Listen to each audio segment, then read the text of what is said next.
Bonsoir.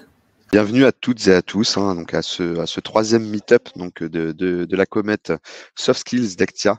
Donc aujourd'hui, on a à l'honneur Constance du coup qui va nous parler d'un sujet qui est très important donc pour tout le monde, c'est la gestion du stress. Donc on va pouvoir lui laisser la main pour qu'elle puisse se présenter et puis nous parler de ce sujet hyper intéressant. Pour me présenter rapidement dans un premier temps, donc je m'appelle Constance Ramani, je suis coach et formatrice et j'interviens en entreprise et je travaille avec les particuliers également pour accompagner donc entreprises et particuliers dans leur changement, dans leurs projets. Donc voilà, je travaille à mon compte pour une société que j'ai créée qui s'appelle Coevia. Et voilà, vous pouvez me retrouver sur LinkedIn également. Donc, de quoi va-t-on parler aujourd'hui? Donc, aujourd'hui, on va parler du stress. On va, dans un premier temps, comprendre ce qu'est le stress. On va faire un focus plus particulier sur le stress au travail. À travers la présentation, je vais vous poser tout un tas de questions qui vont vous permettre de comprendre finalement votre propre fonctionnement. On va ensuite, je vais partager des outils pour gérer son stress au travail ou dans la vie privée, mais qui s'appliquent particulièrement bien au travail. Et puis également tout un tas d'autres outils qui peuvent être utilisés à tout moment. Alors, qu'est-ce que le stress? Le stress, alors tout d'abord, c'est un point très important, c'est une fonction vitale de l'organisme. C'est un mécanisme très complexe qui lie du biologique, de l'hormonal, de l'immunitaire. C'est quelque chose d'important, en fait, d'utile, qui permet de réagir aux situations dangereuses. Donc, ça avait énormément de sens à une époque bien lointaine. C'est une réaction vitale pour les premiers hommes, n'est-ce pas? Donc voilà, c'est important de comprendre ça, c'est que le stress en soi n'est pas mauvais, il a sa raison d'être. Voilà, seulement on vit effectivement plus tout à fait dans la même époque où à une époque, ça nous permettait de fuir physiquement des situations dangereuses. Aujourd'hui, voilà, on n'est plus tout à fait dans les mêmes situations, vous l'aurez bien compris. Donc, c'est un processus multidimensionnel qui lie une dimension physiologique, une dimension psychologique et une dimension émotionnelle. Donc, qu'on va parcourir, qu'on va détailler ici. Donc, tout d'abord, la dimension physiologique. Je suis sûre que voilà, si je vous questionne, comment ressentez-vous votre stress? Certains vont dire j'ai mal au ventre, d'autres vont dire j'ai le cœur qui bat, je rougis, je dors pas la nuit. Voilà, il se passe effectivement tout un tas de choses physiquement quand on stresse, notamment le rythme cardiaque s'accélère. La respiration s'accélère aussi. Les muscles se tendent. Donc, les muscles qui se tendent, c'est effectivement, ça vient de cette époque bien lointaine où il fallait pouvoir réagir rapidement et éventuellement prendre ses jambes à son cou. Donc, voilà, il se passe effectivement ça. L'augmentation de la transpiration, la digestion aussi, c'est étonnant. La digestion se ralentit ou s'arrête. De la même manière, pour éviter que l'énergie du corps soit absorbée par la digestion et puisse être davantage donnée aux muscles notamment.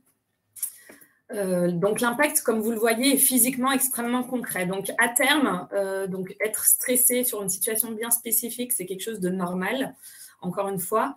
Mais effectivement, à terme, un stress qui s'installe et un stress qui dure, là par contre, c'est ça qui est plus embêtant. Et à terme, donc, on observe un dérèglement du corps. On peut avoir des insomnies, de l'eczéma. L'eczéma, c'est une réaction très concrète au stress. On peut développer des maladies. Enfin, voilà, tout un tas de choses sur la dimension physiologique.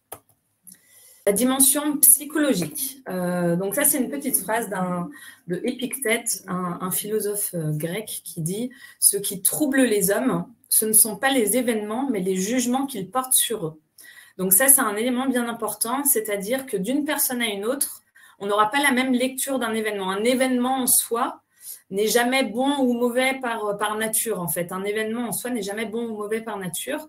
C'est le jugement, le regard qu'on porte sur eux qui diffère. Et ce qu'on observe, c'est que dans une même situation, chacun en a une lecture différente. Donc, si on prend un exemple lié au travail, on vous annonce une réorganisation, on vous annonce le départ d'un collègue, un changement de responsable ou un déménagement. Voilà, peu importe. on observe bien que d'une personne à une autre, on ne vit pas les choses de la même manière. Certains seront indifférents ou voire positifs avec la nouvelle annoncée, quand d'autres se sentiront assez angoissés par la nouvelle, auront tout un tas d'inquiétudes, de questionnements liés à ce changement. Donc, notre lecture du monde est subjective, donc celle qui va déclencher, augmenter ou réduire notre stress. Donc ça, c'est un point important sur lequel on reviendra après. Un autre point intéressant, c'est que le stress naît finalement du déséquilibre perçu entre le risque encouru, la situation vous paraît risquée, donc c'est la différence entre le risque encouru et votre capacité à y faire face. Et même au-delà de votre capacité à y faire face, votre sentiment d'être capable ou pas. Donc, plus vous aurez l'impression que votre capacité à faire face à une situation qui vous paraît très risquée, plus la différence entre ces deux éléments est grande, plus vous serez stressé. Et inversement, bien entendu. Donc, à terme, d'un point de vue psychologique, si on se retrouve un peu embarqué dans ce stress et qu'on ne se sent pas capable de faire face aux situations, à terme, on développe de la rumination, du négativisme, etc. Et il y a une troisième dimension, donc, qui est la dimension émotionnelle et comportementale. Donc, le stress va générer différentes émotions et selon les personnes et les situations seront différentes. On peut ressentir de l'anxiété, de la colère, un sentiment d'impuissance. Et également, il y a une dimension comportementale où on va se retrouver à faire des erreurs à répétition. Ça arrive souvent quand on se sent stressé, tout d'un coup, on fait tout un tas d'erreurs. On peut s'emporter, on peut tomber, basculer, entre guillemets, dans le surcontrôle et vérifier 20 fois quelque chose qui ne mérite pas autant de vérification. On peut devenir agressif, blâmer ses collègues, son entourage. Il peut se mettre en place des jeux psychologiques et on peut se mettre en retrait aussi. Quelquefois, on préfère se refermer sur soi-même quand on est stressé, on se sent un petit peu perdu. Et c'est Donc, toute la dimension émotionnelle et comportementale. Donc, pour faire un petit focus, un petit zoom sur le stress au travail, alors on va d'abord parler du manager. Alors, déjà, d'une part, le stress, il y aura plus ou moins de stress selon les entreprises, selon la culture d'entreprise, selon l'industrie. Il y a des industries qui sont particulièrement stressantes de par le rythme imposé par l'industrie en tant que telle. Je pense notamment, par exemple, à l'industrie automobile, où il y a des enjeux financiers très importants en cas de rupture de chaîne, par exemple. Selon les industries, le niveau de stress peut être plus ou moins élevé. Selon le management, bien évidemment, selon la direction, le type de pression qu'ils mettent ou pas sur les collaborateurs, la manière d'aborder les gens. Donc, d'une entreprise à une autre, d'une industrie à une autre, ça change. Le comportement du manager direct a un impact très important. On s'est rendu compte que 25% des sources de stress étaient, selon une étude, liées au manager directement, au comportement du manager. Donc, les managers, il y a probablement des managers parmi vous. Donc, les managers sont dans une position qui n'est pas toujours évidente, dans le sens où les managers sont souvent, sont par définition, disons, entre l'enclume et le marteau, c'est-à-dire qu'ils sont entre une équipe qui a des attentes, qui a besoin d'avancer vers un objectif, etc. Et une direction, pareil, qui a une stratégie et qui a des attentes vis-à-vis du manager et de son équipe. Donc, le manager est dans une situation qui est parfois pas évidente à tenir. Les managers, tout passe par eux, mais tout ne vient nécessairement pas d'eux. Ils se retrouvent quelquefois à mener des changements, des projets qu'eux-mêmes intérieurement ne valident pas nécessairement, etc. Donc, un manager peut être assez stressé. Dans certaines entreprises, certaines industries, on attend des managers de faire toujours plus avec moins. C'est le cas tout le temps. Je décris les situations stressantes. Bien heureusement, ce n'est pas comme ça de partout et pas tout le temps, du moins. Donc, un manager stressé risque de répercuter la pression à son équipe. Le management à distance, bien évidemment, on connaît bien ça depuis 2 ans, et un facteur de complexité. Donc, un manager a pour rôle de devoir rassembler ses équipes, les amener ensemble vers un objectif commun, etc. Et c'est vrai que quand tout le monde est à distance, en télétravail, de créer cette cohésion, créer ce travail collectif et voilà, rajoute de la complexité, rajoute de la difficulté au manager. Donc là, on a parlé du manager qui est effectivement un manager stressé peut impacter son équipe. Et puis après, bien évidemment, il y a au sein de l'équipe elle-même l'ambiance de travail qui peut être source de stress. Donc là, encore une fois, pareil, je présente tout un tas d'exemples de situations stressantes, de relations stressantes au sein d'une équipe. Tout n'est pas noir tout le temps, et voilà, mais quand on regarde le slide, ça peut faire un peu peur. Donc, au sein d'une équipe, il peut y avoir, dans certains cas, de la compétition qui crée du coup des tensions. Il peut y avoir des conflits latents, c'est-à-dire pas déclarés, mais voilà, des tensions, des conflits latents ou des conflits ouverts, de la méfiance entre les personnes. La polyvalence qui est attendue de l'entreprise, de pouvoir changer rapidement de tâches, etc., peuvent créer aussi de la complexité. Ça peut être à certains moments stressant de passer d'un sujet à un autre, d'un projet à un autre, etc. Le télétravail, bien entendu, voilà, selon les personnes, selon les contextes aussi, mais peut rajouter du stress. Je pense notamment aux parents qui se retrouvent avec les enfants qui courent autour pendant une call. Voilà, c'est pas des choses toujours évidentes à gérer. Également, quelquefois, il arrive qu'au sein d'une équipe, le travail soit réparti de manière inégale. Ça va créer des tensions parce que certains travailleront beaucoup, d'autres seront un peu plus cool, disons. Et de la même manière, dans certains cas, il y a des primes qui sont données. Et dans certains cas, les primes dépendent uniquement des résultats collectifs, des résultats de l'équipe. Donc, on imagine facilement les tensions qui peuvent être créées quand notamment le travail est réparti, géré de façon inégale. Et puis, tout simplement, on n'est pas tous pareils, on a des personnalités différentes, des comportements différents. On ne choisit pas ses collègues la plupart du temps. Et effectivement, on ne les choisit pas et on peut se retrouver avec des personnes avec qui on s'entend extrêmement bien et puis d'autres avec qui ça accroche un petit peu moins bien, avec qui on se sent moins à l'aise. Également, alors ça lit tout ça, on revient vers le thème du manager. Un manager qui n'assume pas son leadership, c'est quelque chose qui se fait assez automatiquement. Il y a un autre leader, quelqu'un d'autre qui va prendre le pouvoir. Donc il y a un autre leader peut émerger au sein de l'équipe. Et puis un autre point important, plus on stresse, plus on rigidifie son comportement. Donc sans parler de soi-même, même dans son environnement, dans son équipe, si effectivement il y a des personnes qui se sentent stressées, les comportements se rigidifient et ça peut devenir un petit peu plus compliqué de travailler ensemble, de travailler en équipe. La pression du temps aussi, tout le monde généralement connaît ça au travail. C'est du coup par conséquent, c'est un des principaux facteurs de stress. Donc, on vit dans un milieu où les clients sont de plus en plus exigeants, dans un milieu concurrentiel, où il y a souvent une recherche permanente de productivité de la part de l'entreprise, des attentes clients. Également, on ne fonctionne pas tous de la même manière. Alors, on est généralement soit monochrone, soit polychrone. Alors, les personnes, qu'est-ce qu'on entend par là? Les personnes monochrones sont les personnes qui auront tendance à gérer une tâche après l'autre, un projet après l'autre, qui seront très attachés au respect des délais, qui vont faire les choses de manière très organisée, étape par étape, et qui vont s'engager sur des délais et tout faire pour les respecter. Il y a d'autres personnes qui sont plus ce qu'on appelle polychrones, donc c'est un petit peu différent dans le sens où ces personnes généralement sont plus souples dans la manière d'organiser le travail. Ils peuvent facilement passer d'un projet à un autre, etc., sans que ça leur pose de difficultés. Le respect des délais, ils sont généralement un peu moins attachés au respect des délais. Ils considèrent qu'on peut s'adapter. Donc les deux profils sont très intéressants. Il n'y a pas un bon, un mauvais profil.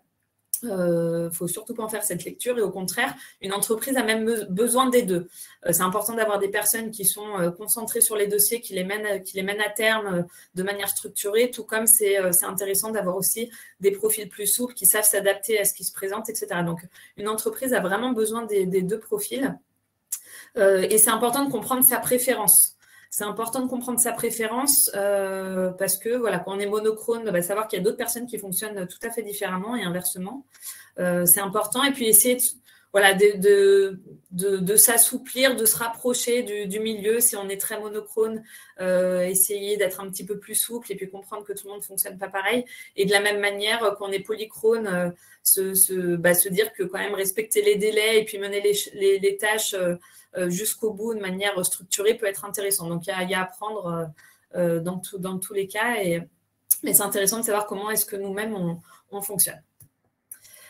Point très important sur lequel on reviendra également, distinguer urgence réelle et urgence perçue.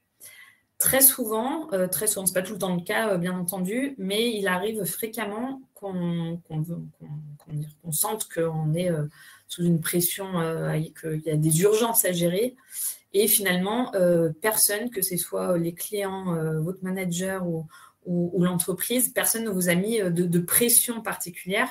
Et la pression, c'est quelquefois, c'est nous-mêmes qui nous la mettons parce qu'on veut faire les choses bien, qu'on est impliqué dans son travail, qu'on veut avancer. Voilà, on s'est fixé des objectifs sur la journée, la semaine, le mois et qu'on cherche à les atteindre. Mais quelquefois, voilà, on se met une pression que finalement, personne d'autre ne nous a mis. Donc, c'est important de prendre le temps de distinguer. Est-ce que c'est une pression réelle, il y a une urgence bien particulière avec un délai attendu par un client, par exemple, ou est-ce que c'est moi qui me mets une pression qui n'est peut-être pas nécessaire ici? Voilà, c'est une question toujours intéressante à se poser. Alors, le stress, on devine, est un cercle vicieux. On va le voir ici très, très clairement. C'est-à-dire que le stress peut faire perdre ses moyens, peut impacter le sommeil. Forcément, qu'on perd ses moyens, qu'on dort moins bien, ça peut arriver qu'on fasse davantage d'erreurs. Ça impacte l'estime de soi parce que plus on fait d'erreurs, plus on se dit je suis nul, j'y arriverai jamais, etc., etc. Il y a tout un tas de messages qui tournent en boucle dans la tête et on en parlera également après. Et puis à un moment, on manque de recul, on ne sait plus par quoi commencer. Tout ce qui se présente, le moindre événement est vécu comme une montagne. Le moindre événement peut être vécu comme une montagne. Au fil de l'eau, voilà, quand on manque de recul, on fait des erreurs, etc., forcément, ça génère du retard dans l'avancée du travail. Et du coup, on perd ses moyens davantage, on dort moins bien, etc., etc. Donc, c'est un vrai cercle vicieux. Et puis, bien évidemment, le stress, quand on est stressé au travail, le stress, quelquefois, ne s'arrête pas à la sortie du travail ou à la fin de la journée. Mais quelquefois, le stress s'infiltre aussi dans la vie personnelle. On continue, on est chez soi avec sa famille, ses amis, et puis on continue en fait de penser au travail, à ce qui nous stresse au travail. Et ça, effectivement, c'est un problème quand le stress du travail ne s'arrête plus au travail. Alors, faire face au stress, donc là, on va commencer à parler des choses concrètes et de solutions. Donc, tout d'abord, il y a les mauvaises manières de faire face au stress.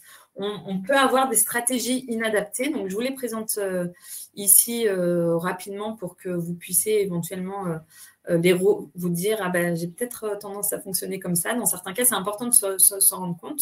Donc, les stratégies inadaptées, c'est de nier les réalités, d'éviter les problèmes. La fuite, quelquefois, quand on est stressé, on se met à manger davantage du chocolat. Moi, c'est le fromage, par exemple. Ça peut être la fuite dans l'alcool, dans les drogues, dans les cas extrêmes, etc. Mais c'est de la fuite, effectivement. On peut aussi se renfermer, s'isoler. Voilà, c'est le genre de choses qu'on peut avoir comme attitude. Aussi, quelque chose à éviter, le yaka, faut qu'on, yaka faire ça, faut qu'on fasse ça, sans action, sans que ce soit suivi d'action. C'est pas très intéressant généralement. Parce que voilà, on donne des grandes théories sans se mettre à l'action et le problème persiste, etc. Et puis rien ne se règle finalement. Donc voilà, là il s'agit des stratégies inadaptées. Heureusement, il y a des stratégies plus adaptées. Donc globalement, il y a deux types de stratégies. Il y a les stratégies qui sont liées au problème et les stratégies liées aux émotions. Donc c'est ce qu'on va voir ici. Donc les stratégies centrées sur le problème. Donc, les actions portent sur les sources du stress, c'est-à-dire qu'on va chercher une solution au problème, à la source de stress. C'est intéressant parce que du coup, on se met en action. C'est bien évidemment bien plus efficace à long terme, dans le sens où au fil de l'eau, le problème règle ou au moins se trouve amélioré, diminué. Et puis, c'est bénéfique pour la santé, bien entendu, parce que le problème se réglant, etc., d'une part, il y a moins de facteurs de stress. Et puis, d'autre part, le fait d'être en action très concrète pour gérer un problème, voilà, psychologiquement, on est en action, on est acteur et ça change beaucoup de choses. On n'est plus dans une attitude de subir, si vous voulez. L'autre façon de faire face au stress, les autres stratégies peuvent être centrées sur l'émotion. Donc, c'est-à-dire, c'est toutes les actions qui visent à la régulation de la détresse émotionnelle, la gestion des émotions, tout ce qui est développement personnel aussi. Donc, vis-à-vis de ça, moi, j'ai une petite mise en garde à faire qui m'est chère. Aujourd'hui, on voit de plus en plus ce que j'appelle, moi, des injonctions au bien-être permanent. Si on va dans les librairies, les bouquins de développement personnel sont nombreux sur les réseaux sociaux, etc. Il n'y a rien de mal à ça. C'est des sujets qui, moi, bien évidemment, de par mon métier, me plaisent et m'intéressent beaucoup. Mais il faut faire très attention, et je fais une vraie mise en garde, il faut faire très attention à ne pas basculer dans cette croyance qu'il faudrait être en fait tout le temps bien. Absolument pas. C'est très dangereux même de faire ça. Et on peut se mettre une telle pression que finalement, dès qu'on ressent du stress, de la colère, de la tristesse, on se dit « Oh non, je ne devrais pas ressentir ça. Non, c'est pas normal, c'est pas bien, c'est pas ça. » Et finalement, c'est terrible parce que d'une part, c'est tout à fait normal. C'est humain de se sentir stressé par moment. On l'a vu, c'est une réponse spontanée du corps qui a sa raison d'être. Comme on l'a vu tout au départ. La colère, la tristesse sont des émotions qu'on leur place aussi, qui sont des informations importantes et intéressantes qu'il faut pouvoir accepter et puis gérer. Mais c'est normal d'être parfois stressé, en colère, triste, etc. Donc, faites attention à ne pas basculer dans ce truc de je dois être tout le temps bien, tout le temps détendu, tout le temps, voilà, petit bambou en permanence. C'est pas possible, c'est pas humain. Et puis, c'est dangereux dans le sens où vous voyez une cocotte minute, si vous ne lâchez pas la pression, à un moment, ça pète. Voilà. Donc là, c'est exactement pareil. Si vous n'acceptez pas, vous ne reconnaissez pas vous n'accueillez pas les moments de stress, de colère, de tristesse, par exemple, vous mettez un chapeau dessus, entre guillemets, pour être bien, il y a un moment, ça ne va pas aller. Ça peut se transformer en maladie, voilà, tout un tas de choses, burn-out, etc., etc. Donc, faites très attention à ça. Voilà, c'était ma petite mise en garde du jour à laquelle je tiens énormément. Donc, faire face au stress. Donc, c'est toute une question d'équilibre.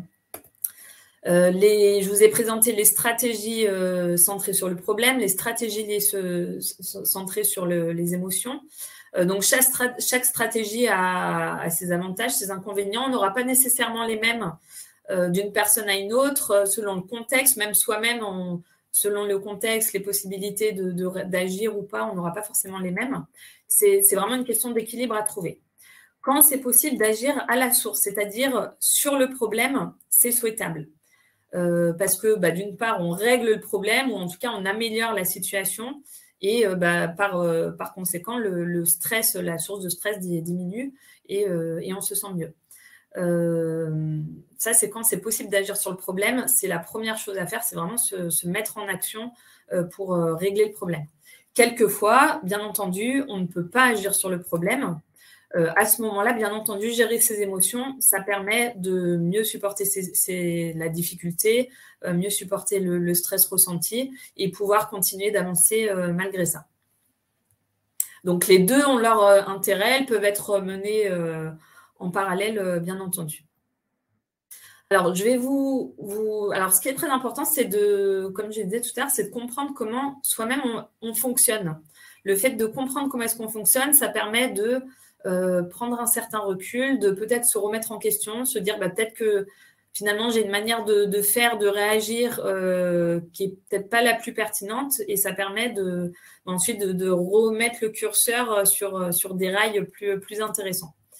Donc c'est important de prendre conscience de vos réactions automatiques. C'est une première étape pour envisager une prise de recul. Donc là, je vais noter des questions. Je ne vais pas vous laisser le temps, là, forcément, de réfléchir à chaque point, mais vous pouvez les noter. Vous pouvez, en tout cas, vous interroger sur les situations, les événements qui déclenchent fréquemment du stress chez vous. Généralement, il y a des sujets qui reviennent particulièrement, donc c'est important de prendre conscience de ce qui déclenche du stress. Également, prendre conscience, on parlait de réaction physique. Donc, qu'est-ce que vous ressentez, vous, d'une personne à une autre? On n'aura pas les mêmes réactions. Comment est-ce que physiquement vous réagissez? Quelles sont les manifestations désagréables, voire douloureuses, quand vous vous sentez stressé? Il y en a vont être tendus, auront les mâchoires serrées, ça va faire des douleurs au cervical, etc. Hein. Il peut y avoir des sensations physiques extrêmement... ça peut créer aussi des migraines. Enfin, voilà, il peut y avoir des sensations physiques très, très, très fortes. Quelles sont vos émotions? Quels sont vos sentiments également? Quels sont vos comportements? Quand vous êtes stressé, qu'est-ce que vous faites ou qu'est-ce que vous ne faites pas à l'inverse? Quelles sont vos attitudes? Est-ce que vous avez tendance à être agressif? Est-ce que vous avez tendance au contraire à vous refermer sur vous-même et vous refermer un peu comme une huître, etc. Quels sont vos comportements à vous? Vos interactions relationnelles aussi. Comment est-ce que vous interagissez avec les autres sous stress? Très important, on va en reparler aussi. Quelles sont vos pensées quand vous êtes stressé? Qu'est-ce que vous vous dites? Quelle est la manière dont vous voyez les choses? Donc ça, c'est important, comme je disais, de vraiment prendre ce recul, voir comment est-ce qu'on réagit soi-même pour ensuite prendre une route différente. Donc, évaluez vos stratégies. Donc, il y a les bonnes stratégies, les moins bonnes stratégies, comme on l'a vu aussi. Donc, dans les situations courantes qui vous stressent habituellement, comment est-ce que vous réagissez généralement? Que faites-vous concrètement? Est-ce que vous avez plutôt tendance à vous concentrer sur l'émotion, sur le problème? Et à votre avis, ça c'est une question très importante, à votre avis, vos stratégies sont-elles efficaces ou pas? Quelquefois, elles le sont et c'est très bien. Quelquefois, ça l'est pas non plus. Donc, c'est important de porter ce regard-là, notamment si elles ne le sont pas, pour se dire, j'ai peut-être finalement pas la bonne manière de m'y prendre, je vais m'y prendre différemment. Donc, quelle stratégie centrée sur le problème pouvez-vous adopter? Si vous avez une situation particulière en tête, est-ce qu'il y a des stratégies centrées sur le problème? C'est-à-dire, est-ce que vous pouvez agir sur le problème? Est-ce que vous pouvez intervenir sur le problème? Comme on l'a dit, si jamais vous pouvez, c'est quelque chose qui est préférable. C'est important de le faire. Quelles stratégies centrées sur l'émotion sont à mettre en œuvre? Donc, par la suite, dans le temps qui nous reste, on va couvrir tout un tas d'outils. Vous pourrez choisir celles qui vous correspondent, qui vous semblent intéressantes, qui vous parlent, et puis vous approprier tous ces outils. Quels sont les moyens à votre disposition? Quelquefois, souvent même quand on est stressé, finalement, on est enfermé dans son stress, on a la tête dans le guidon, comme on dit souvent, on se sent complètement englué dans la situation et on n'a plus aucun recul. On parlait de manque de recul. Quelquefois, on n'a plus de recul et on ne se rend pas compte qu'on n'a pas levé le doigt pour demander de l'aide, on se rend compte qu'on n'a pas utilisé tel moyen à notre disposition. Enfin voilà, il y a tout un solliciter telle personne, utiliser tel outil. Enfin voilà, il y a effectivement souvent des moyens à notre disposition qu'on ne voit pas nécessairement quand on est pris dans notre stress. Donc c'est une question intéressante à se poser également. Et une autre question très intéressante, quel est le premier pas que vous pouvez faire pour enclencher le processus? Ça, c'est quelque chose auquel je tiens énormément aussi, la théorie des petits pas. C'est vraiment réfléchir quel est le premier petit pas que je peux faire pour améliorer la situation, pour améliorer le problème, pour mieux gérer mon stress, pour réagir différemment, etc. Qu'est-ce que je peux mettre en place dès maintenant pour mieux gérer tout ça? Alors, on peut classifier les personnalités en deux colonnes. Il y a le type A et le type B. Généralement, on se reconnaît dans une des deux colonnes. Donc, c'est un classement qui est très connu par les spécialistes du cœur et les spécialistes du stress. Donc, ce sont des stéréotypes. J'insiste énormément dessus. On va voir les deux lignes, les deux personnalités. Ce sont des stéréotypes Mais généralement, on se reconnaît quand même dans une des deux descriptions. Le type A qu'on va voir juste maintenant, ces personnes ont des tendances plus prononcées au stress. On va le voir, c'est effectivement assez évident quand on voit la liste. Donc, encore une fois, si jamais vous vous reconnaissez dans une colonne ou dans l'autre, vous n'avez pas vous couchez pas toutes les cases de la colonne. C'est bien normal. Heureusement, on est bien plus complexe que ça, que juste soit l'un, soit l'autre. On est généralement un mélange des deux ou on n'est pas tout. Enfin, voilà. Donc, généralement, en tout cas, le type A, c'est des personnes qui créent leur propre stress. Ils sont souvent assez obsédés par la réussite, qui aiment la compétition, qui sont très ambitieux. C'est des personnes qui ont souvent une forte personnalité. Elles se fixent des buts, des délais qui sont difficiles à tenir. C'est des personnes qui peuvent être pressées, qui peuvent être impatientes. C'est des personnes qui ne savent pas dire non aussi, ça on en reparlera également. C'est des personnes qui peuvent, voilà, en attitude, c'est des personnes qui parlent vite, qui respirent vite, voilà, qui sont un peu en tension comme ça permanente, qui n'aiment pas se détendre en fait. Dès qu'elles se détendent, elles ont l'impression de perdre leur temps, de louper quelque chose, elles culpabilisent. Et finalement, ces personnes-là, leur pire ennemi, c'est eux-mêmes. Donc, on va revenir là-dessus. Les personnalités de type B sont des personnes qui, alors ça fait un peu le monde de oui, vous allez voir, mais voilà, on est généralement plus dans l'un, plus dans l'autre, on est quelquefois de type B, mais souvent stressé, enfin voilà. Les personnes de type B, malgré tout, veulent généralement vivre plus que réussir, sont des personnes qui peuvent être ambitieuses, mais sans aimer la compétition. C'est des personnes qui généralement se fixent des buts, des délais plus raisonnables, elles connaissent leurs limites, elles sont plus détendues. Elles peuvent s'intéresser à différents sujets, à différentes thématiques, différentes personnes très différentes. C'est des personnes qui communiquent mieux, qui respirent plus lentement, plus profondément. C'est des personnes qui, pour le coup, aiment beaucoup se détendre, aiment beaucoup ces moments de détente. Donc voilà, donc encore une fois, on n'est ni tout l'un ni tout l'autre. On peut être du type B et ne pas savoir dire non et vice-versa, hein, vous l'aurez bien compris. Pour les personnes qui se reconnaissent beaucoup dans le type A, que faire? Bonne question. Alors, que faire? Un premier outil, on va commencer là à aborder un peu les outils qui, je pense, vous intéressent tous. Alors, quelque chose qui peut paraître étonnant ou voire simple, mais c'est extrêmement puissant, c'est faire semblant d'être du type B. C'est-à-dire, concrètement, se demander, à un moment où vous êtes, notamment à un moment où vous êtes stressé, comment je serais, comment j'agirais, comment je serais si j'étais du type B. Donc, prenez 3 minutes pour vous imaginer si vous étiez du type B, comment est-ce que vous vous teneriez physiquement, comment est-ce que vous parleriez, qu'est-ce que vous diriez, comment serait votre visage, comment serait votre élocution, comment est-ce que vous réagiriez à telle situation. Voilà, imaginez-vous, vous êtes du type B, je remets la liste, vous êtes du type B, comment est-ce que vous agiriez? Et en fait, ça consiste tout simplement à vous dire, ok, imaginons, je me mets dans la peau du type B, comment je suis, et puis essayer, alors sur un temps limité, l'idée c'est pas évidemment de devenir le type B si vous ne l'êtes pas, mais essayez de vous fixer un temps de, je sais pas, 15-30 minutes, 30 minutes par jour, par exemple, de telle heure à telle heure, si c'est quelque chose qui vous convient, ou quand vous vous sentez stressé, essayez de rentrer un peu dans ce jeu-là et faire semblant d'être du type B, d'agir comme si vous étiez B, de parler comme si vous étiez du type B, etc. C'est extrêmement puissant comme exercice et généralement, assez rapidement, on se met à changer un petit peu ses habitudes, etc. Et on reviendra dessus, j'en reparlerai. Apprendre à dire non, bien entendu. Apprendre à dire non, c'est quelque chose de très important, qui n'est pas évident. On est nombreux à avoir des difficultés à dire non. Apprendre à dire non, quelquefois, les raisons pour lesquelles on n'ose pas dire non, c'est qu'on a peur de blesser, on a peur de décevoir, on a peur qu'on ne nous aime plus. Enfin voilà, ça peut être, c'est souvent autour de ces raisons-là. Apprendre à dire non. Alors, il s'agit bien évidemment de dire non de manière tout à fait simple, agréable et humaine.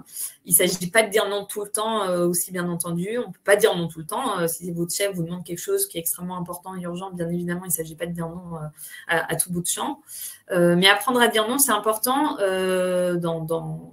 dans certains cas, tout simplement on commence parce qu'en disant non, en ne disant pas oui à tout, du moins, c'est une manière aussi de se respecter soi-même, de respecter vos propres urgences, votre situation. Quelquefois, ça peut être dans la vie pro, dans la vie perso. Il y a un ami qui vous propose une sortie ou j'en sais rien, quelque chose qui franchement ça vous intéresse pas ou là vous êtes crevé, franchement vous avez autre chose à faire, vous aimeriez vous reposer ou passer du temps à faire autre chose. Quelquefois, voilà, par habitude, parce qu'on a toujours eu du mal à dire non, on va dire oui et puis on va s'embarquer dans un truc qu'on n'a pas envie de faire, etc. Donc là, c'est important de savoir dire non sur ce type de situation. Donc, on peut le dire de manière évidemment tout à fait correcte en disant écoute, là, ça tombe pas très bien, une prochaine fois peut-être, là, c'est pas possible pour moi. La prochaine fois, tu me préviens, on fait ça avec plaisir. Ça peut être ça peut être dans le cadre du travail, quand quelqu'un vous demande de l'aide. Alors, l'idée, c'est pas d'arrêter d'aider les collègues, bien entendu, mais si jamais vous êtes vous-même sous l'eau, vous avez beaucoup de choses à faire et vous avez du mal à vous en sortir, quelquefois, on ne peut pas aider son collègue, ou en tout cas pas tout de suite. Donc, quelquefois, c'est plutôt que dire non, ce qui peut être compliqué, ça va être de dire, écoute, là, tout de suite, je suis sur quelque chose, c'est pas possible, mais est-ce que je peux te voir cet après-midi, demain, est-ce qu'on peut en parler la semaine prochaine? Voilà. C'est effectivement respecter votre propre situation, vos propres urgences pour, soit dire non si c'est quelque chose que vous ne pouvez pas faire, vous ne souhaitez pas faire, ou reporter à plus tard, ou proposer un autre délai ou une autre manière de faire. Ou dire, tiens, moi je peux pas, mais par contre, tu peux peut-être t'adresser à un tel qui est un expert sur ce sujet, il pourra peut-être t'aider le temps que je me libère. Voilà, donc apprenez à dire non sur les choses qui sont possibles avec les amis, avec la famille, etc. Pratiquer petit à petit, c'est quelque chose qui s'apprend. Donc, commencez pareil, si c'est quelque chose sur lequel vous avez des difficultés, commencez petit, puis petit à petit, ce sera de plus en plus facile de dire non ou de repousser à plus tard quelque chose. Très important, très très important, quel est votre dialogue intérieur? Comment est-ce que vous vous parlez? Ça, c'est très important, c'est qu'on a tous, vraiment c'est humain, on a tous ça, le Dalai Lama y compris, on a tous une petite voix qui parle en permanence dans la tête. Comment est-ce que cette petite voix vous parle? Qu'est-ce que vous dites en fait? Est-ce que vous dites c'est toujours pareil, t'es trop nul, tu n'y arriveras pas, etc. Est-ce que c'est comme ça que vous vous parlez ou est-ce que le discours est plus encourageant? Généralement, quand on est stressé, etc., qu'on a du mal à s'en sortir, on ne se parle pas très bien. On ne se parle pas très bien et à ce moment-là, c'est extrêmement important de s'en rendre compte parce que cette voix, elle est là en permanence et elle a un impact énorme en fait. Donc, quand vous en prenez conscience, c'est s'arrêter, vraiment un peu marquer un arrêt et se dire, au fait, qu'est-ce que je me dis, prendre ce temps de réflexion. Et quand on réalise qu'on ne se parle pas très bien, s'interroger, qu'est-ce que je dirais à mon meilleur ami, à ma meilleure amie, penser à quelqu'un. Si cette personne-là était dans ma situation, se sentait comme je me sens, qu'est-ce que je lui dirais? Généralement, le discours n'est pas du tout le même. On va dire... tu peux y arriver, tu peux le faire. Au pire, si ça ne marche pas, ce n'est pas très grave. Ça va le faire, tu as toutes les capacités, tu as déjà géré des trucs plus compliqués par le passé. Enfin voilà, un meilleur ami ou une meilleure amie, on va lui parler généralement de manière assez positive, assez encourageante. Donc moi, je vous invite vraiment à prendre conscience de la manière dont vous vous parlez et si vous vous parlez mal, changer le discours en fait. On a cette possibilité de changer la petite voix, de se parler finalement assez différemment. Un autre point, alors ça peut paraître un détail, mais ça change quand même pas mal de choses. Souvent, quand on est stressé, pris par beaucoup de choses, on dit je dois faire ci, je dois faire ça, etc. Essayez au moins, en tout cas, quand vous parlez à vous-même, changer la phrase et remplacer « je dois » par « je choisis de ». Et quelquefois, ça va vous permettre de vous rendre compte que non, vous ne choisissez pas deux. Enfin, vous, comme je disais, l'exemple de faire une sortie que vous n'avez pas du tout envie de faire. Je choisis deux. Finalement, d'une certaine manière, ça vous responsabilise. Ça vous met face à vos choix et ça vous met face au fait que vous avez le choix. Donc, ça peut paraître un détail, mais c'est quand même assez puissant, ça aussi. Je choisis deux, voilà, ça responsabilise et ça nous met dans une posture de choix, finalement. Je précise, bien entendu, quelquefois, on doit faire quelque chose et on n'a pas le choix. Hein. Bien entendu, il y a ce genre de situation qui se présente dans nos vies. Son stress au travail. Donc, je vous propose un outil qui est très, très intéressant. C'est déjà, videz-vous la tête. L'idée, c'est de se désencombrer la tête. Vous prenez une feuille blanche, vous prenez un stylo et vous listez toutes les choses auxquelles vous pensez, toutes les choses à faire, tout ce qui est encombré dans votre tête. Généralement, c'est cet encombrement qu'on a dans la tête qui nous donne ce sentiment d'être débordé, de ne pas savoir par où commencer, d'avoir la tête dans le guidon. Donc, posez tout sur le papier. Videz votre tête, mettez tout sur un papier. Il y a une trace. Ensuite, vous allez pouvoir définir les priorités sur lesquelles vous concentrez. On va voir comment. Donc, vous allez pouvoir classer en fait chaque sujet. C'est intéressant de prendre ce temps. Si vous vous sentez débordé, franchement, ça vaut largement le coup de prendre 15 minutes pour faire ça. Vous listez tout et vous allez classer selon ces critères. Donc, il y a ce qui est, je ne sais pas si on voit ma souris, il y a ce qui est important et urgent. Il y a ce qui est important, c'est important à faire, mais par contre, ce n'est pas urgent. Il y a ce qui est non important, mais urgent. Et il y a ce qui est non important et non urgent. Alors, la priorité, ce qui va ressortir comme priorité, vous l'aurez compris, c'est ce qui est important et urgent. Ce qui vient en deuxième, c'est ce qui est important et non urgent. Souvent, on se dit, ah bah attends, ça va être le non important et urgent parce que c'est urgent. En fait, non. Ce qui est important et non urgent, alors ça a beau ne pas être urgent, c'est quelque chose d'important. Et en fait, il faut mieux avancer, commencer à se pencher sur ce qui est important plutôt que sur ce qui ne l'est pas, même si c'est urgent. Avec toujours des petites variantes, bien entendu, vous m'avez compris. Donc, ce qui vient après, c'est ce qui est non important et urgent. Et attention, accrochez-vous à vos chaises. Non important, non urgent, on vire. On ne s'intéresse pas à ça. Tout simplement parce qu'avec tout le reste, vous avez déjà suffisamment à faire. Donc, l'idée, c'est vraiment de se dire, bah, ça, c'est ni important, ni urgent, tant pis. Ça ne vaut pas le coup de s'y intéresser. Donc, videz-vous la tête, concentrez-vous, prenez ce temps, même si ça prend 15 minutes, c'est 15 minutes qui sont bien utilisées.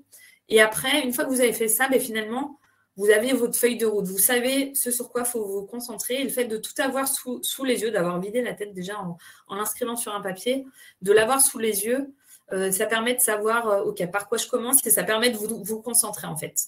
Vous savez par où commencer et vous pouvez revenir sur votre feuille régulièrement, changer. Évidemment, il y a toujours des imprévus qui se présentent. Vous remettez à jour un petit peu tout ça. Mais c'est extrêmement libérateur déjà de tout lister et de savoir par quoi je commence. Également, très important, faites des pauses. Alors, ce n'est pas quelque chose de très évident quand justement on se sent pris par le temps, on se sent sous l'eau, on a l'impression d'en avoir par-dessus la tête. Ça peut être contre-intuitif de justement faire une pause, mais c'est extrêmement important et c'est ce qui va vous permettre finalement de mieux repartir. Parce que on s'est tous retrouvés dans cette situation, on en a de partout, on est sous l'eau, on se retrouve un petit peu angoissé, stressé, et en fait, on n'avance pas, il ne se passe rien, parce qu'on ne sait pas par quoi commencer, donc on pense à 10 trucs à la fois, on commence 10 choses à la fois, et finalement, on n'avance sur rien. À ce moment-là, il n'y a rien de mieux que faire une pause, aller se détendre, aller boire un café, faire un tour, aller promener son chien, si vous êtes chez vous, que vous avez un chien, aller boire un café avec un collègue, si vous êtes au bureau, prenez ce temps-là. Donc, c'est contre-intuitif quand on n'a pas le temps, mais ça vous permet de faire une petite pause de 10 minutes, vous revenez à votre poste, et là, généralement, on repart beaucoup mieux. Demander de l'aide, très important. C'est quelque chose qu'on oublie de faire souvent ou on n'ose pas. Mais c'est vraiment quelque chose d'essentiel. Demander de l'aide ou faire part de au moins faire part de vos difficultés, de vos doutes. Donc, si c'est dans le cadre du travail, faites part de vos doutes, de vos difficultés auprès de votre responsable, de votre manager. Ça permet de faire le point, d'avoir son regard. Il va vous dire, attends, la priorité, c'est ça, le reste, ça viendra après. Tu me donnes ce dossier ou tiens, ça, je vais le confier à un autre, etc. Voilà, ça permet d'y voir plus clair. D'avoir des directions que voilà, seul avec soi-même, quelquefois, on n'arrive pas à voir les priorités. Donc, faites part de vos doutes, faites part de vos difficultés. Ça permet, si vous avez trop de travail et qu'il y a des collègues qui sont un peu moins chargés, de répartir le travail peut-être différemment ou moins temporairement. Voilà, demandez de l'aide, exprimez-vous en fait, parce qu'on peut avoir tendance à rester dans son coin, gérer seul, essayer de gérer seul tout ça, et puis on a vu la boucle infernale, on a vu ça tout à l'heure. On fait plus d'erreurs, on doute, on perd en estime de soi. Et c'est un cercle vicieux dans lequel il ne faut surtout pas s'enfermer. Donc, il s'agit vraiment de s'exprimer, de demander de l'aide. Ce n'est pas évident tout le temps. Hein, je sais bien, on n'est pas toujours à l'aise pour demander de l'aide et exprimer une difficulté, mais c'est vraiment très important quand vous êtes dans ce genre de situation. Alors, autre chose, fuyez les personnalités négatives. Et donner plus d'espace à celles qui vous font du bien. Alors, quelquefois, c'est pareil, c'est intéressant quelquefois de faire le point sur finalement qui m'entoure, avec qui je passe du temps, notamment au travail, avec qui je passe du temps. Si vous réalisez que la personne parmi les personnes avec qui vous passez du temps, il y en a certaines qui sont assez négatives, qui sont tout le temps en train de râler, de critiquer, de raconter des problèmes. J'ai connu une collègue comme ça, je passais beaucoup de temps avec elle. Et en fait, ça mine, ça tire vers le bas, ça mène rien de bon. Et en fait, on absorbe tout ça. Donc, si vous réalisez que dans votre entourage, vous avez tendance quelquefois à passer un peu trop de temps avec des personnes un peu négatives, essayez de prendre de la distance avec ces personnes-là et de donner plus d'espace, plus de temps aux personnes avec qui vous vous sentez bien, avec qui c'est plus léger, avec qui vous rigolez, vous respirez. Voilà. Donc, c'est pas toujours évident. Quelquefois, c'est dans notre entourage, ça peut être parmi les amis, etc. C'est pas quelque chose de forcément facile. Il y a des habitudes qui ont été prises, c'est des amitiés de longue date quelquefois, mais bon, c'est toujours possible. C'est pas toujours simple, mais c'est toujours possible de mettre un petit peu de distance avec les personnes finalement qui nous aident pas beaucoup. Donc voilà, une question à se poser également. Alors, eat the frog first, un petit peu d'anglais. C'est souvent traduit en français par commencer par manger le crapaud. Qu'est-ce que ça veut dire? Ça veut dire, quelquefois, on a un sujet qu'on n'a vraiment pas envie de traiter, on n'a pas envie de se pencher dessus, on a un appel à passer qu'on redoute, par exemple, et on a tendance à repousser et à faire tout le reste, faire tout ce qui nous arrange et à mettre de côté, finalement, ces trucs qui nous tentent un petit peu moins.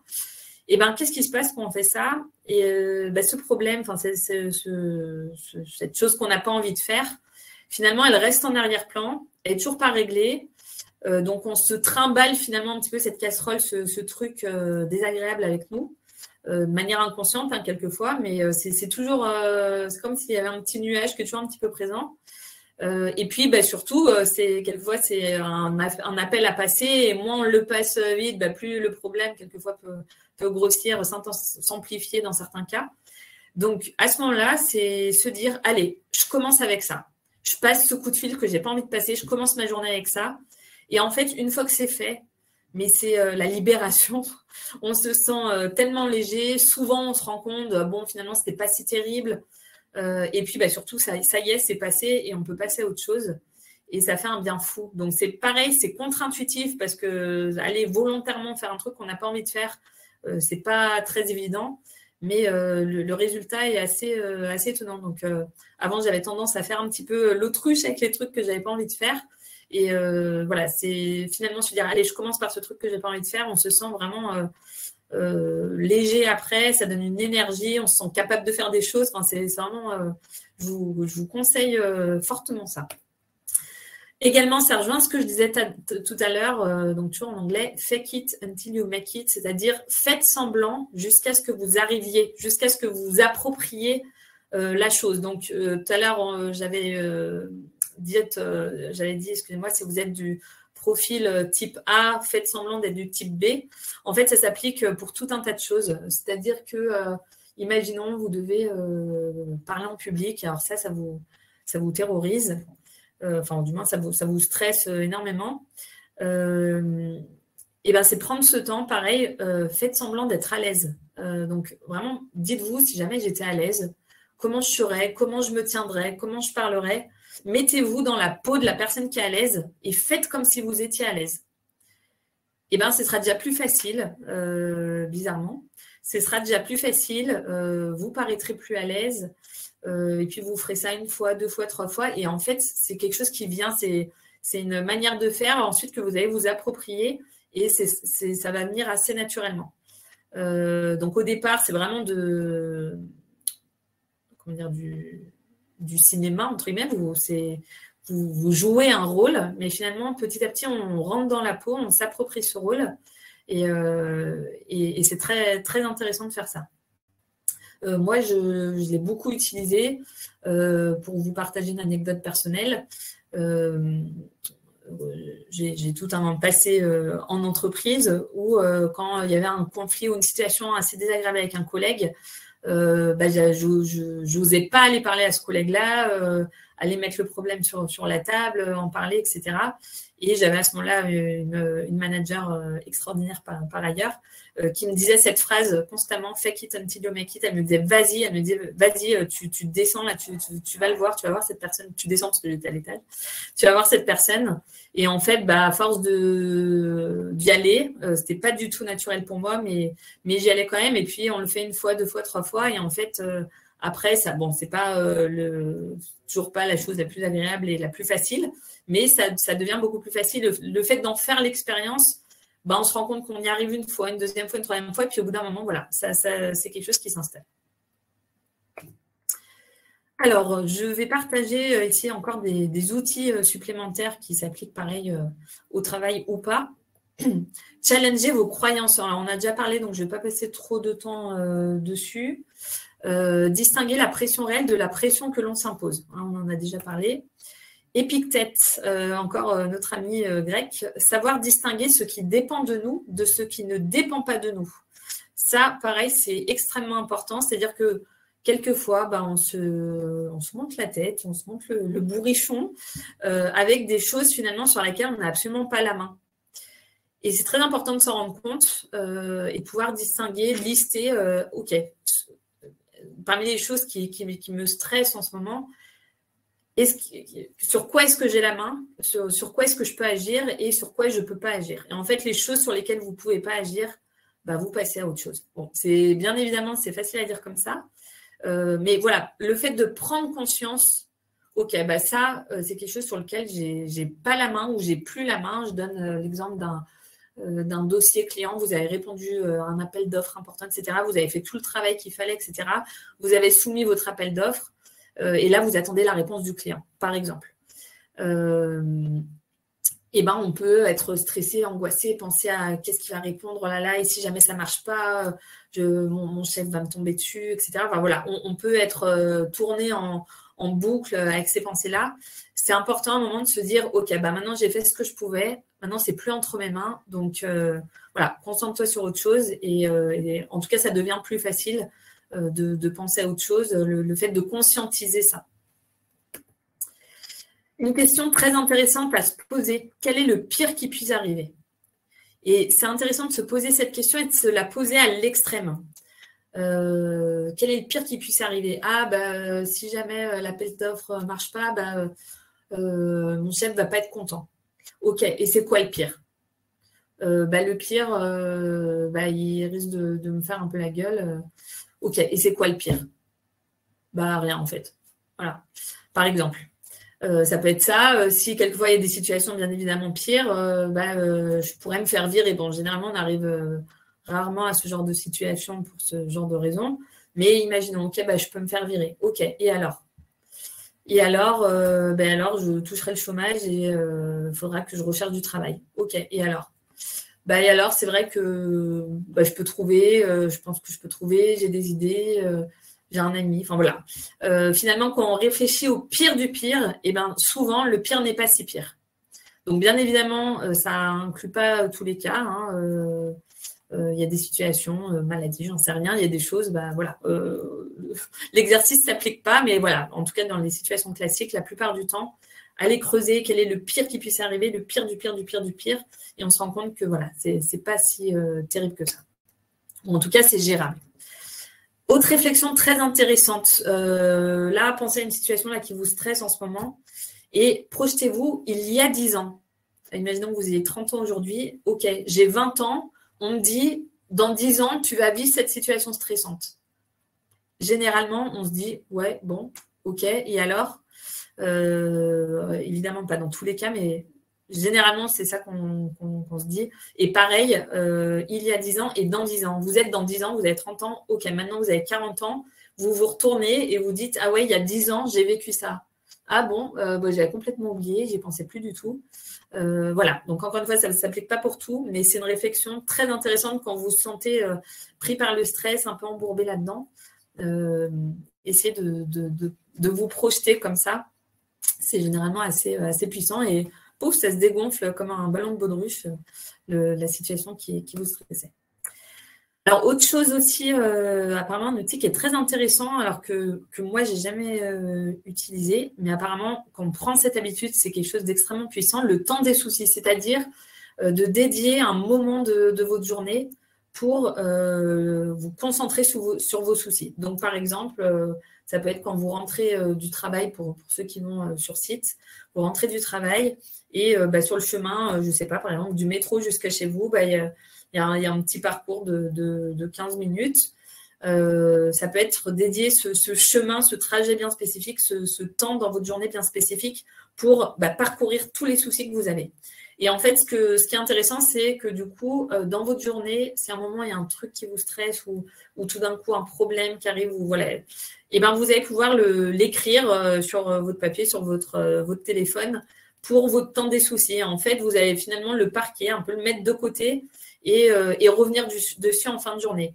Et le fait de le mettre de côté, vous l'avez pas, vous avez prévu de passer du temps là-dessus, mais du coup, ça vous permet de continuer, de retourner sur ce sur quoi vous étiez pour revenir sur vos soucis plus tard dans ce temps dédié. Et pareil, avec l'habitude, on sort de ce parcours, de ce temps dédié. Et pareil, ça y est, le temps des soucis est terminé et je passe à autre chose.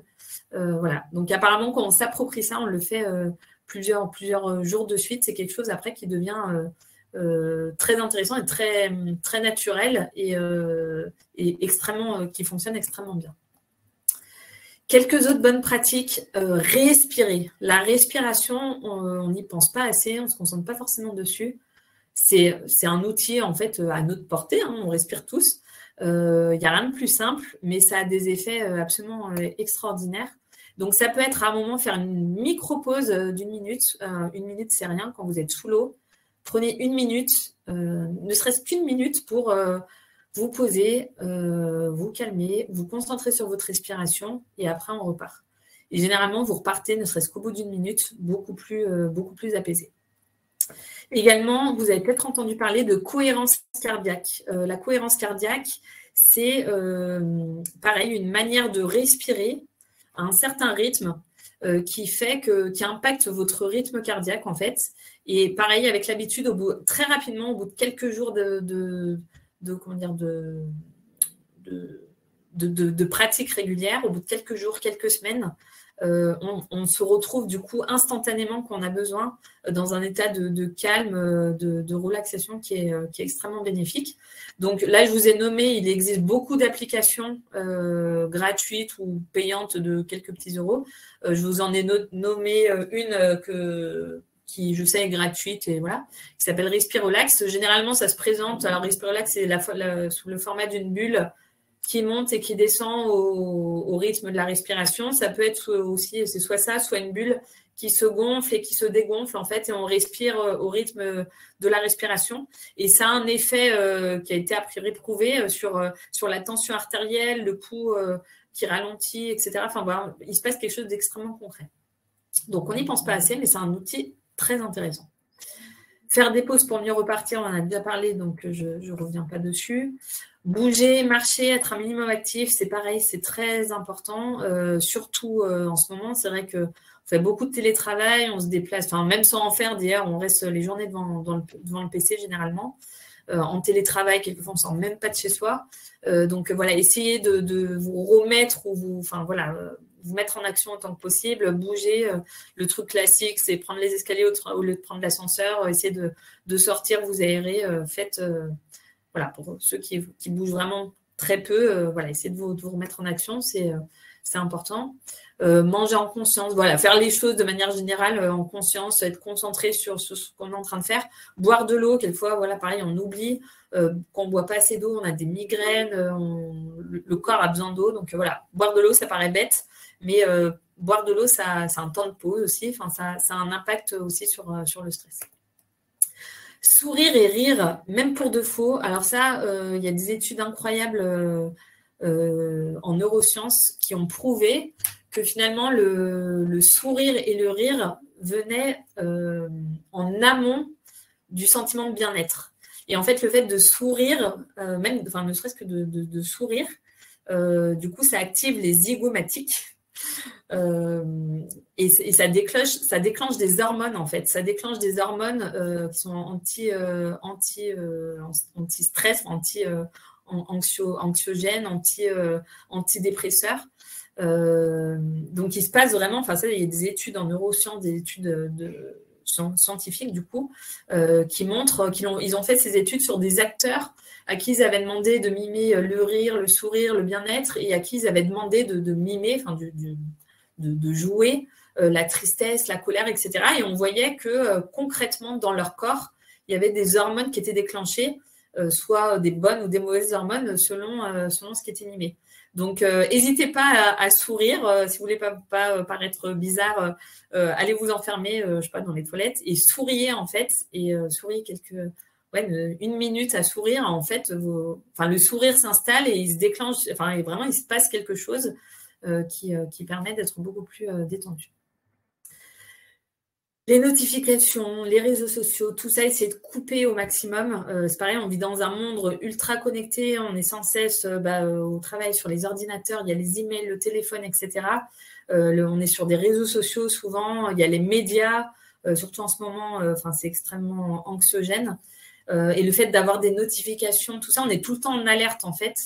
Donc voilà, donc si vous êtes stressé et c'est quelque chose sur lequel vous souhaitez travailler, vous souhaitez diminuer votre stress, un vrai conseil, c'est essayer de arrêter ou au moins diminuer les notifications, les pop-up, les news, etc. Parce que ça crée un stress en fait continu, très subtil, hein, mais voilà, ça génère finalement pas mal d'anxiété. Alors, on arrive à la conclusion. C'est bon, on est parfaitement dans les temps. Il nous restera un peu de temps. Je sais que d'habitude, vous terminez à 19h. Là, on avait mis jusqu'à 19h30. Donc, on va avoir un temps de questions-réponses. Quelques points de conclusion. Donc, c'est essentiel de travailler sur le problème sur le fond quand on le peut, tout en essayant de trouver un apaisement émotionnel. La prise de recul est nécessaire. Comprendre son propre fonctionnement en situation de stress, ça permet de rectifier le tir, disons. Identifier vos croyances aussi, les urgences perçues versus les urgences réelles. Le je dois, quelquefois, je choisis d'eux. Voilà, c'est pas tout à fait pareil. Prendre le temps de distinguer l'important et l'urgent du reste. Concentrez-vous là-dessus. Voilà, vous savez par quoi commencer, etc. Prenez ce temps-là. Testez les outils qui vous parlent. Là, je vous en ai présenté tout plein, très variés, très différents les uns des autres. Donc, testez les outils qui vous parlent et appropriez-vous ceux qui vous conviennent le mieux. Et respirez. C'est les suggestions de lecture. Donc, le grand livre du calme. Alors, c'est un livre qui répertorie des centaines de techniques extrêmement variées. Pour ceux qui sont intéressés par le sujet, ça parle de respiration, de massage, de nutrition, d'exercices physiques, de visualisation. Enfin, il y a énormément de choses. Donc, voilà, si c'est un sujet qui vous intéresse, vous pouvez lire ce livre. Ensuite, donc un livre qui s'appelle 3 kiffs par jour. Alors, c'est quelque chose que la psychologie positive, qui est assez mal nommée, qui fait un peu oui, oui, au pays des merveilles. En fait, voilà, c'est quelque chose d'extrêmement sérieux. C'est vraiment une démarche scientifique qui est très intéressante. J'ai cru qu'au départ que ce livre n'était pas sérieux parce que je trouvais que le titre et visuellement ça faisait un peu léger. En fait, le livre est très bien. J'ai fini par l'emprunter à la bibliothèque. Ça permet de changer de regard, de cultiver son optimisme, de se connaître davantage, de se concentrer sur ses qualités plutôt que ses défauts. Il y a des exercices très concrets.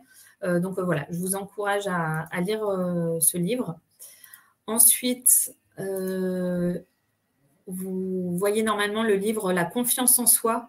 Alors, Charles Pépin, c'est mon chouchou. C'est un philosophe contemporain qui a écrit notamment Les Vertus de l'échec, qui est assez connu.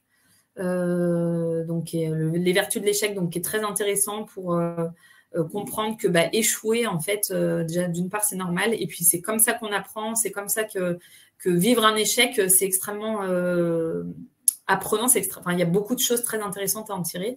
Et le livre qui a suivi, c'est La confiance en soi. Donc, pareil, il porte un regard extrêmement approfondi sur la confiance en soi, tout en le présentant de manière abordable, en fait. Donc, c'est vraiment une réflexion poussée, mais très, très facile à lire. Ensuite, donc La force de l'optimisme.